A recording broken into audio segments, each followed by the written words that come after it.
Aláròyé máa wí o. Ọwọ́ tẹ ọdẹ ilé ìtura tó ń bá àwọn adigunjalè kóbọn pamọ́ lẹ́kìtì. Ọwọ́ àwọn ọlọ́pàá ìpínlẹ̀ Èkìtì ti tẹ ọkùnrin ẹni ọdún 41 kan, Peter Nande, tí ó jẹ́ ọlọ́dẹ ní ilé ìtura kan tí ó gbajúgbajà nílùú Adó-Èkìtì, pẹ̀lú ẹ̀sùn pé ó ń bá àwọn adigunjalè kó ìbọn àti àwọn ohun tí wọ́n fi ń ṣọṣẹ́ pamọ́ sí ilé ìtura náà, èyí tó wà nílùú Adó-Èkìtì ní olú ìlú ìpínlẹ̀ Èkìtì.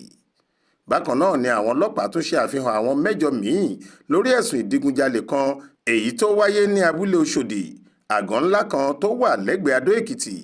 Àwọn 8 ọ̀hún ni àwọn ọlọ́pàá sọ pé wọ́n lọ ń digunja àwọn èèyàn abúlé yìí lólè lọ́jọ́ Sátidé ọ̀sẹ̀ yìí.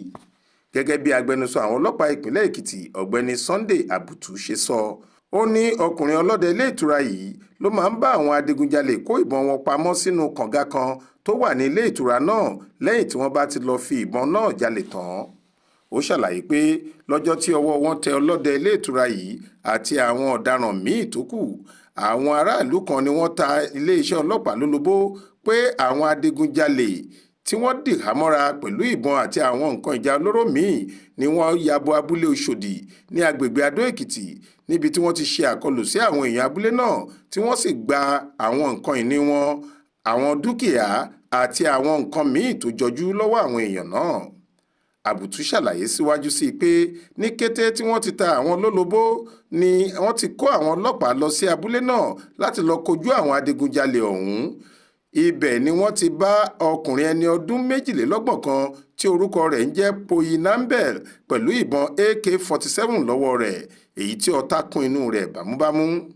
Ó sọ pé ọkùnrin yìí ló ṣáájú àwọn ọlọ́pàá lọ sí ilé ìtura ọ̀hún, níbi tí ọwọ́ ti tẹ ọmọ ẹgbẹ́ rẹ̀ 2 míì tí orúkọ wọn ń jẹ́ Pamyal Johanna ẹni ọdún 24 àti Moses John ẹni 40 ọdún.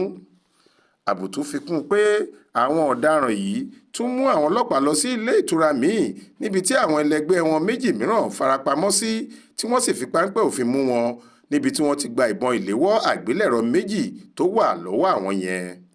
Ó sọ pé ọ̀kan lára àwọn ọmọ ẹgbẹ́ adigunjalè náà tí orúkọ rẹ̀ ń jẹ́ David Dashe ni ó sá lọ sí ìlú Àbújá ní kété tí wọ́n ti ṣe ọṣẹ́ tán. Àwọn ọlọ́pàá sì ti bẹ̀rẹ̀ ìtọpinpin nípa rẹ̀ lọ sí ìlú Àbújá náà. Wọ́n ti mú un, wọ́n sì ti gbé e padà wá sí ìpínlẹ̀ Èkìtì. Àwọn yòókù tí ọwọ́ àwọn ọlọ́pàá tún tẹ̀ lórí ìṣẹ̀lẹ̀ ọ̀hún ni Joshua Sunday, Benjamin Dashe, Seina Luka àti Seidu Mana. Ó ṣàlàyé pé àwọn ọ̀daràn náà ti wà ní àtìmọ́lé àwọn ọlọ́pàá lọ́wọ́lọ́wọ́ níbi tí wọ́n ti ń ṣe ìtọpinpin tí wọ́n sì ti ń ran àwọn agbófinró lọ́wọ́ lórí ìwádìí tí wọ́n ń ṣe lórí ìṣẹ̀lẹ̀ ìdigunjalè èyí tí wọ́n kópa nínú rẹ̀. Ó ní àwọn adigunjalè yìí ni wọ́n ṣàlàyé ibi tí wọ́n ń tọ́jú ìbọn sí àti bí afurasí ọ̀daràn tí ó jẹ́ ọlọ́dẹ ní ọ̀kan nínú àwọn òtẹ́ẹ̀lì yìí ṣe ń ràn wọ́n lọ́wọ́ láti tọ́jú ìbọn wọn pamọ́.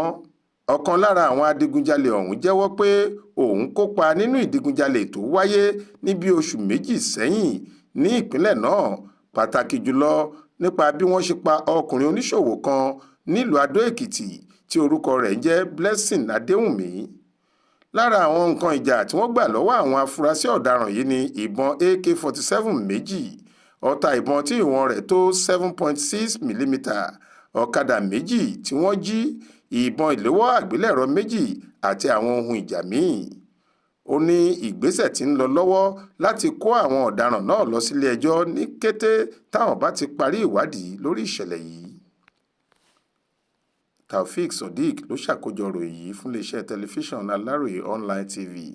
Faith Adébọ́lá ló kà á sétígbọ̀ọ́ yín.